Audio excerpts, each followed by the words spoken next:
12월 달이 되면 사람들의 모습이 좀 달라 보여집니다. 사람들이 좀 들떠 보이고요.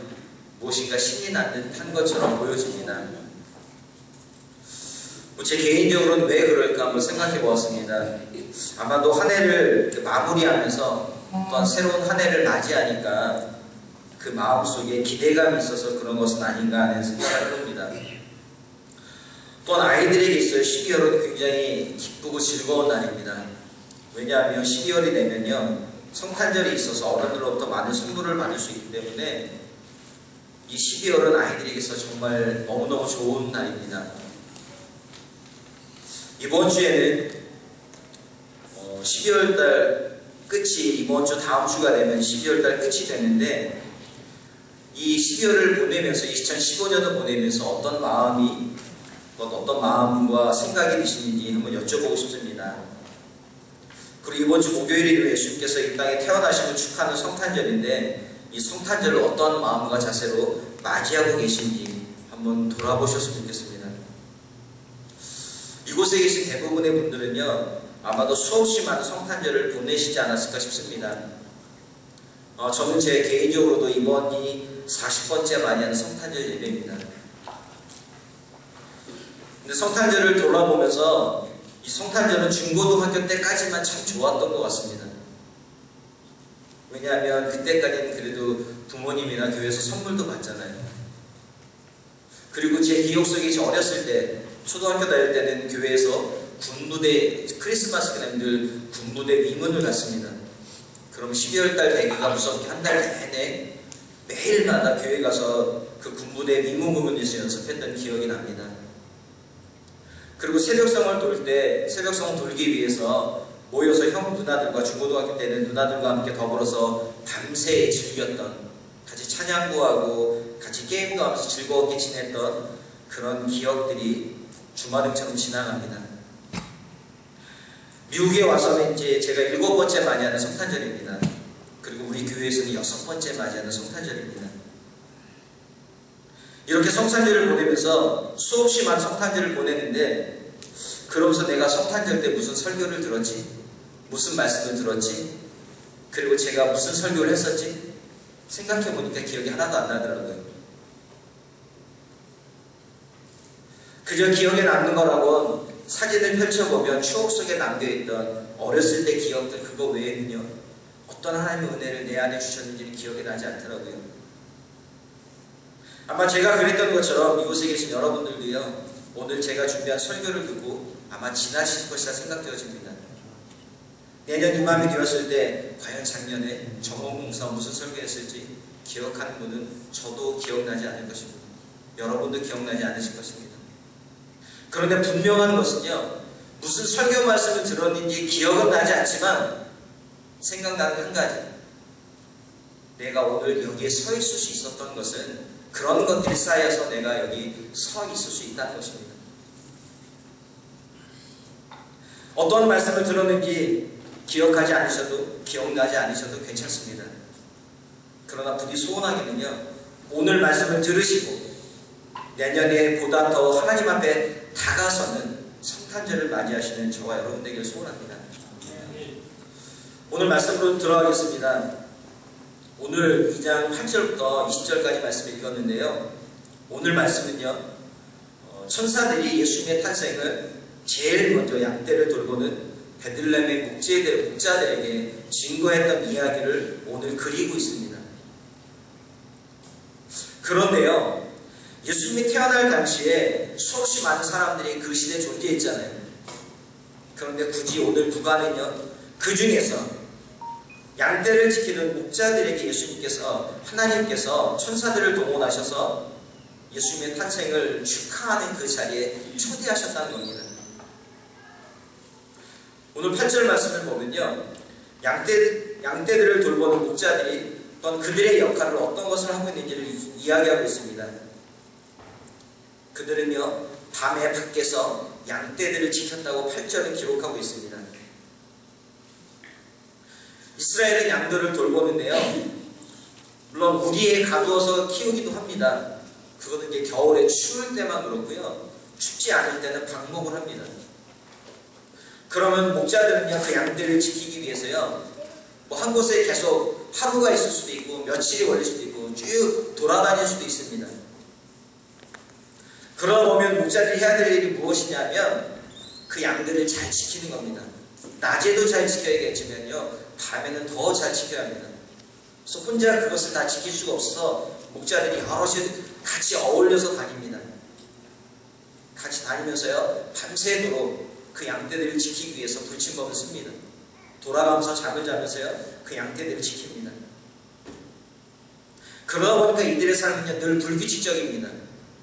그러기에 유대인으로서 율법을 지키기보다는 지키지 못하는 것이 이들의 삶의 모습입니다.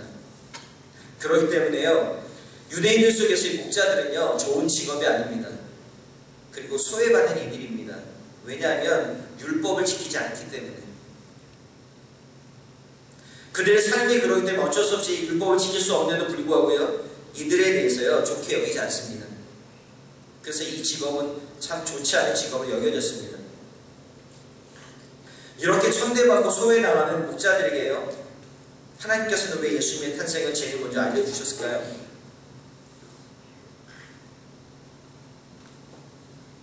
로마 황제나 총독, 이스라엘의 종교 지도자들이 아닌 비천한 목자들에게 왜 먼저 예수님의 탄생을 천사들을 동원하셔서 하나님께서는 알려주셨을까요? 이 질문의 대답은 오늘 본문에 남아있지 않습니다. 그러나 분명한 것은요, 예수님께서 왜 이 땅에 오셨는가를 생각해보면, 예수님께 이 땅에 오신 목적을 생각해본다면요, 이 답은 금방 풀립니다.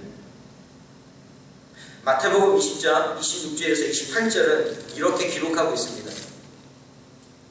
한번 마태복음 20장 26절에서 28절 한번 같이 읽어보겠습니다. 앞에 보시면 나와 있으니까요, 앞에 보시면서 26절을 먼저 읽어주시고요, 제가 27절 읽고 그 다음에 28절을 같이 읽겠습니다. 시작. 너희 중에는 그렇지 않아. 난 너희 누구자 보자 하는 자는 너를 섬긴 자가 너희 중에 누구든지 으뜸이 되고자 하는 자는 너희의 종이 되어야 하리라.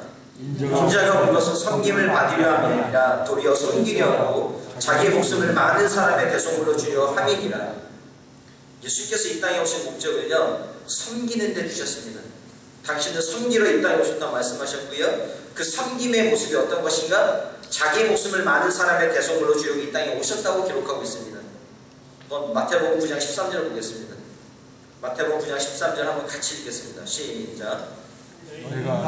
내 긍휼을 원하고 제사를 원하지 아니하노라. 하신 뜻이 무엇인지 배우라. 나는 의인을 부르러 온 것이 아니요 죄인을 부르러 왔노라 하십니다. 예수님께서 이 땅에 오신 목적은요, 다른 것이 아니라요, 죄인을 부르러 오셨다 말씀하셨습니다. 또 누가복음 4장 18절에서 19절 말씀 한번 보겠습니다. 누가복음 4장 18절에서 19절입니다.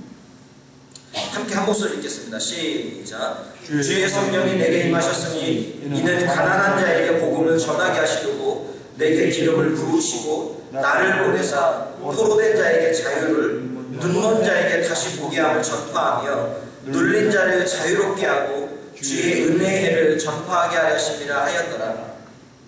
예수님께서는요, 가난하고 연약하고 핍박받는 자들에게 주의 은혜를 통해 자유를 주시려고 이 땅에 오셨다고 누가복음 기록하고 있습니다. 마지막으로 우리가 요한복음 10장 10절의 말씀 한번 보겠습니다. 요한복음 10장 10절입니다. 요한복음 10장 10절 시작.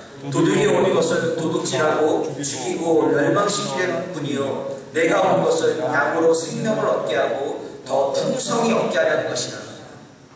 예수님께서 이 땅에 오신 것은요, 양으로 생명을 얻게 하고 하나님의 백성 삼으셔서 그에게 생명을 주시고 생명을 주실 뿐만 아니라 그 생명을 더 풍성하게 얻게 하려고 예수님께서 이 땅에 오셨다고 기록하고 있습니다. 예수님의 탄생과 예수님이 이 땅에 오신, 그 예수님이 오시는 과정은요, 하나로 연결되어 있습니다.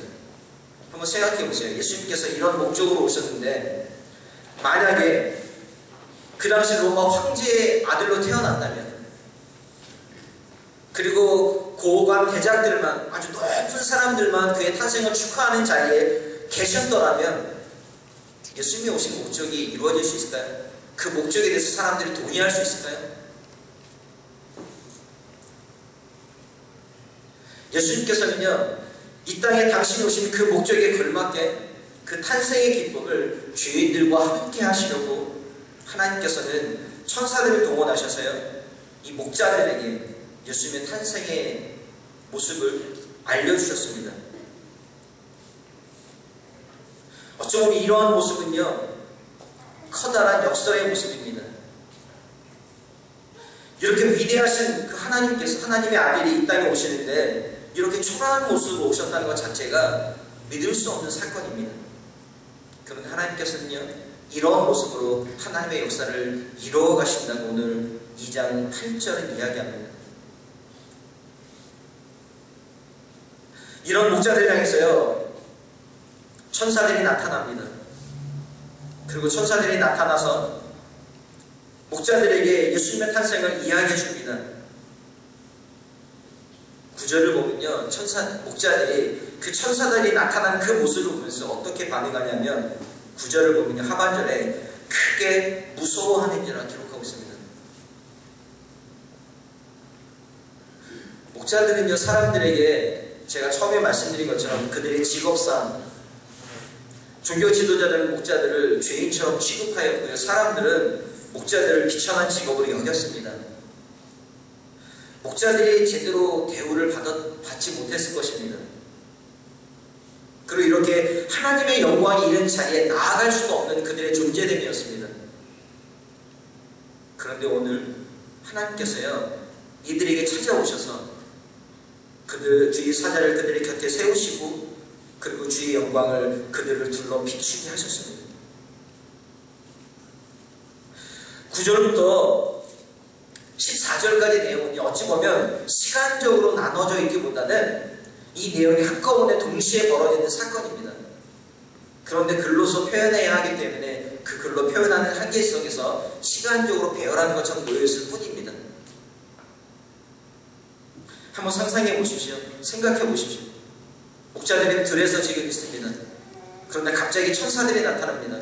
그냥 천사들만 나타나는 것이 아니라요, 그 주변에 주의 영광이 그들을 통해서 주변을 다 감싸고 있습니다.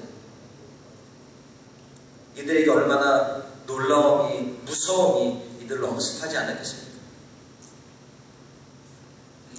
이렇게 무서워하고 있는 이들을 향해서요, 천사들이 이야기합니다.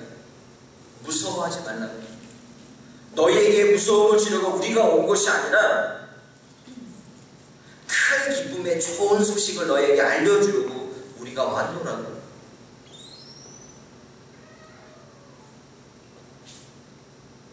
그 기쁨의, 큰 기쁨의 좋은 소식은 다윗의 동네에 너희를 위하여 구주가 나셨으니 곧 그리스도 주이십니다. 메시아가 나오셨는데, 메시아가 태어나셨는데 그분의 태어나심을 너에게 알려주려고 우리가 왔다고 천사들은 목자들을 안심시키고 있습니다. 여기 표현되어 있는 이 좋은 소식이라고 하는 표현은요, 이 당시에 쓰일 때 황제의 아들이 태어났을 때, 아니면 전쟁에서 굉장히 큰 승리를 얻었을 때 이 좋은 소식이라는 단어를 썼다고 합니다. 즉 천사들이요, 예수님께서 태어나신 것을 목자들에게 이야기할 때 그 단어를 가지고 다른 단어도 있음에도 불구하고 이 단어를 썼던 이유는 예수님께서 태어나신 것이 어떠한 승리보다도 더 큰 승리라고 하는 거예요. 황제의 아들이 태어난 것만큼 아주 큰 소식이, 좋은 소식이 바로 예수님께서 탄생하신 것이라고 이들에게 알려주려고 이 단어를 쓰면서 이야기하고 있는 것입니다. 그런데요, 이렇게 천사들이 이야기하면서요, 12절에 보면 너무나 기가 막힌 이야기를 하고 있습니다. 또 한 번의 반전이 일어나고 있습니다. 그 큰 기쁨의 좋은 소식을 보여준 징표를 이야기하는데요, 그 징표가 뭐냐면 강보에 쌓여서 구위에 놓여있는 악이라는 겁니다. 이렇게 큰 기쁨의 좋은 소식이라고 하면 뭔가 달라야 되잖아요. 뭔가 삐까번쩍하고 사람들하고 와, 정말 놀라운 일이구나 라고 할 만큼의 뭐가 있어야 되는데요, 그 징표로 보여진 것이요, 강보에 쌓여서 구유에 누워있는 아기라는 것입니다. 힘이 없고 그리고 빽도 없고 너무나 아주 평범한 그런 한 사람의 가정에서 한 아기가 태어난 것 외에 어떤 의미도 찾아볼 수 없는 것입니다. 천사들이 이렇게 징표라고 이야기해 줍니다. 만약이요 오늘 본문이 이 12절에서 끝났다고 하면 아마도 우리는 예수님의 탄생을요 여기 있는 누가가 쓴 10절의 표현처럼 큰 기쁨의 좋은 소식이라고 받을 수 없을 것입니다. 왜냐하면 아주 평범한 사람이 그냥 아이를 낳은 것 외에는 다른 게 없잖아요. 이게 어떻게 징표가 될 수 있겠습니까? 그런데요 이게 징표가 될 수 있는 건요 13절, 14절의 말씀이기 때문입니다. 이것이 징표라고 하면서 증인으로 세운 존재들이 어떤 존재들이냐 13절을 보면요 수많은 천군과 천사들이 하나님을 찬양하면서 이 이야기를 하고 있다고 이야기합니다. 9절부터 13절까지 이 모습을 다시 한번 그림으로 말씀드리면요 목자들에게 천사가 나타나서 이야기합니다. 큰 기쁨의 좋은 소식을 너에게 알려주겠다. 말하는 동시에 어떤 일이 벌어지냐면 주변에 수없이 많은 천군 천사들이요 그 주변에 머물러 있는 것입니다. 목자들 주변에. 그리고 그들이요 다 같이 찬양합니다. 14절의 말씀을 찬양합니다. 지극히 높은 곳에서는 하나님께 영광이요 땅에서는 하나님이 기뻐하신 사람들 중에 평화로다. 이 노래를요 천사 한 사람이 하는 것이 한 존재가 하는 것이 아니고요 그곳에 모이는 수많은 천군 천사들이 이 노래를 하고 있는 것입니다. 한번 상상해 보십시오. 목자들이 이러한 것들을 경험하는데 어떻게 놀라지 않을 수 있겠습니까? 어떻게 이러한 일들이 벌어지고 있는데 이 말을 믿지 않을 수 있겠습니까?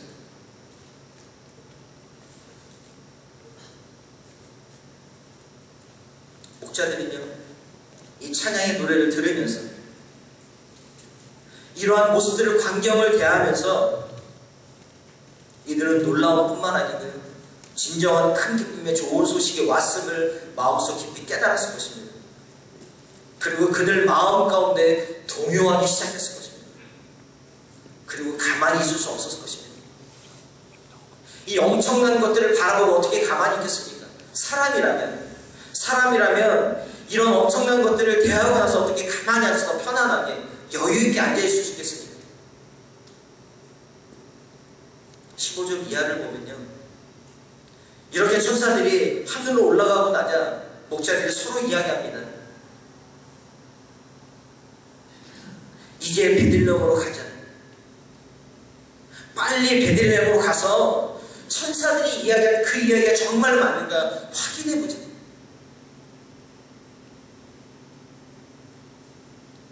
목자들은요 큰 기쁨의 좋은 소식을 확인하고 싶은 마음이 그의 마음속에서 아주 갈급하고요 그 마음이 너무나 간절해서요 그들은 그곳을 향해 달려갑니다.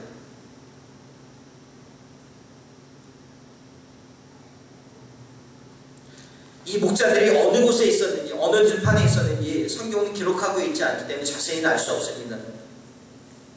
그런데요 15절 중간에 보면 이제 베들레헴으로 가서라고 하는 이 단어 속에서요 이 단어가 그 의미 속에 어떤 것이 포함되어 있냐면 이 목자들이 머물렀던 곳과 예수님이 태어나신 곳과는 거리가 좀 있었던 것으로 여겨집니다.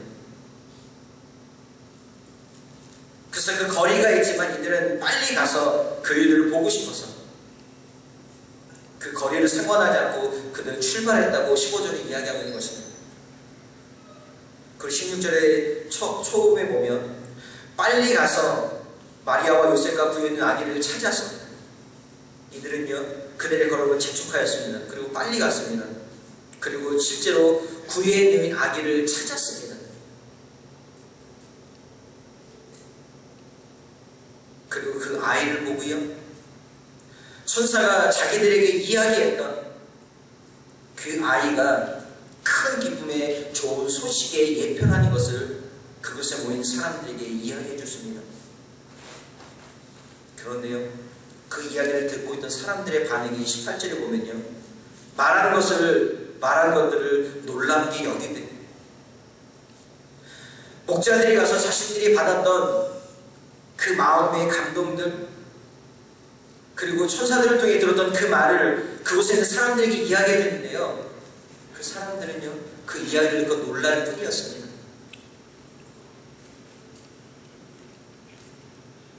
하지만요 그곳에 있던 마리아만큼은 놀랄 뿐만 아니라요, 19절을 보면 마음에 새기고 생각했다고 기록하고 있습니다. 마리아는 주변 사람들이 의심하고 시큰둥하는 반응을 보였지만, 마리아는요 그 말을 마음에 새기고 생각했다고 성경은 기록하고 있습니다. 마리아는요, 누가복음 1장 31절을 보면 가브리엘이 마리아에게 하는 이 얘기가 있습니다. 보라, 내가 잉태하여 아들을 낳으리니 그 이름을 예수라 하라. 38절에 보면요, 마리아가 이르되 주의 여종이오니 말씀대로 내게 이루어지리다 하며 천사가 떠나가니라. 마리아는요 가브리엘이 예언했던 그 말씀을요 그 마음에 새겼습니다.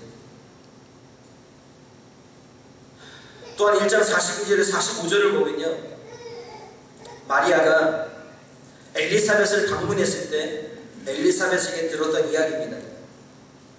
엘리사벳이 마리아가 무난함을 들으며 아이가 복중에서 뛰노는지라 엘리사벳이 성령의 충만함을 입어 큰 소리로 불러 이르되 여자 중에 내가 복이 있으면 내 태중의 아이도 복이 있도다. 내 주의 어머니가 내게 나오니 이 어찌된 일인가. 보라, 내 무난하는 소리가 내 귀에 들릴 때 아이가 내 복중에서 기쁨으로 뛰놀았도다. 주께서 하신 말씀이 반드시 이루어지리라고 믿은 그 여자에게 복이 있도다. 마리아는요 엘리사벳을 방문했을 때 엘리사벳이 얘기했던 이야기를 마음에 새겼습니다. 그리고 오늘 목자들이 이야기했던 이야기도요 마음에 새기고 생각하였습니다. 목자들이 이렇게 예수님의 탄생을 축하하고 그들이 본 것을, 그들이 들은 것들을 다 이야기하고 하나님께 영광을 돌리고 찬송하고 그들의 자리로 돌아갔습니다. 사랑하는 새생명 성교회 성도 여러분, 성탄절을 맞이하며 저와 여러분은 무엇을 생각하십니까? 목자들과 같이 부족하고 연약한 우리에게 큰 기쁨의 좋은 소식을 주신 하나님의 은혜를 기억하십니까? 저와 여러분이 당연히 받아야 할 것이 아니라 당연히 받지 말아야 할 것들을 하나님께서 우리에게 은혜로 선물로 주셨는데 얼만큼 그 큰 기쁨의 좋은 소식을 마음에 새기고 계십니까? 수많은 증인들에 의해 증거된 복된 소식으로 인해 우리 안에 주어진 그 평화를 얼만큼 만끽하고 계십니까? 또한 우리의 삶에 생생하게 경험되는 하나님의 은혜를 주변 사람들에게 확신을 갖고 증거하고 계십니까? 목자들은요 그 광경을 목도하고 그리고 달려가서 예수님 탄생을 축하하며 했던 그 모든 사람들에게 그들이 보았던, 그들이 들었던 것에 대해서요 마음껏 그들에게 고백하였습니다. 그들에게 증거하였습니다. 그들이 듣던, 그들이 듣지 않던, 그들이 의심을 하던, 그들이 시큰둥한 반응을 보여 상관없이 그들은요 그들에게 담겨진 것들을 그들에게 증거하였습니다.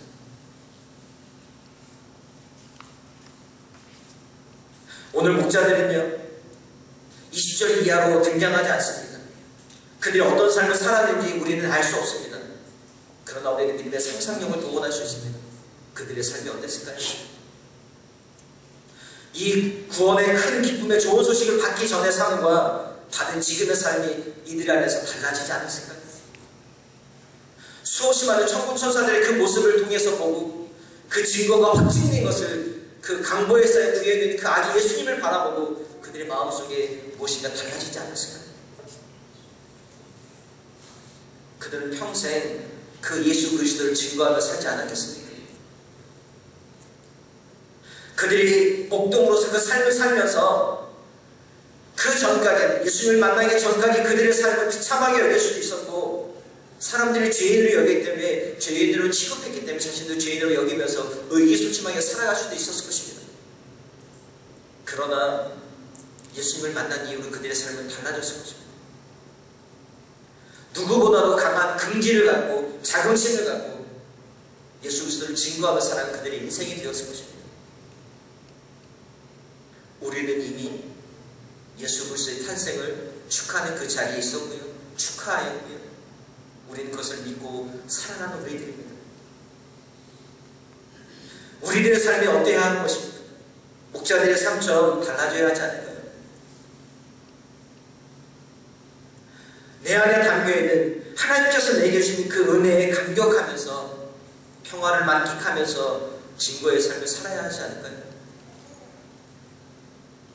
부디 소원하기는 저와 여러분의 모습이요, 이러한 모습이 되시길 높으신 예수님을 축원합니다.